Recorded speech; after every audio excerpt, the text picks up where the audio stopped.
Hi అండి, నా పేరు రిషి కుమార్. నేను ఇలా ఆంధ్రప్రదేశ్ నుంచి వచ్చాను. యాక్చువల్గా నేను ఒక మనీ ఫుడ్ సైకాలజీ అనే నాగరాజ్ గారు ఒక స్టార్ట్ చేశారని చెప్పి నా ఫ్రెండ్ నాకు చెప్తుంటూ ఒకసారి ట్రై చేద్దామని వచ్చాను. బట్ యాక్చువల్గా ఆయన చెప్పినప్పుడు అయితే నా నిజ జీవితంలో ఇదే జరిగింది అని ఒక ఇంపాక్ట్ నాకు అనిపించింది. నాగరాజ్ గారి సెషన్ వల్ల నాకు ఏమైనా కొన్ని లైఫ్లో మంచి ఇంపాక్ట్ తగిలింది. నాకు ఎలా అంటే దీన్ని యూజ్ చేసుకుని దీన్ని ఇలా చేయొచ్చు, లేకపోతే ఈ మనీ ఇష్యూ సార్ట్అవుట్ ఇలా చేసుకోవచ్చు, లేదా సమ్ బిజినెస్ని ఇలా చేసుకోవాల్సిన దాన్ని ఇంకొద్ది ఇంప్లిమెంట్ అంటే ఆయన చెప్పిన చిన్న చిన్న ఫార్ములాస్ మన లైఫ్లో ఉండేవే కానీ మనం ఆలోచించాం దాని గురించి. బట్ అంతలా ఆయన ఇచ్చిన చిన్న చిన్న ఫార్ములాస్ వల్ల నేనైతే చాలా హ్యాపీగా ఫీల్ అయ్యాను ఈ సెషన్కి రావడం వల్ల. చాణక్య నీతి శాస్త్రము మరియు ఆయుర్వేద గ్రంథాలలో బ్రహ్మ ముహూర్తం గురించి ఒక శ్లోకం ఈ విధంగా చెప్పబడింది. బ్రహ్మ ముహూర్తే ఉత్తిష్టే స్వస్థో రక్షార్థమాయుషః ధర్మార్థ కామ మోక్షాణ ఆరోగ్య మూలముత్తమం.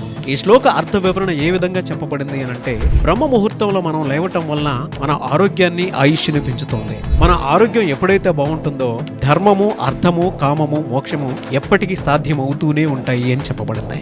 అంటే ఆరోగ్యమే సరిగా లేకపోతే ధర్మ అర్థ కామ మోక్షాలు ఎప్పటికీ సాధ్యం కాదు అనేటువంటి విషయాన్ని చెప్పబడింది.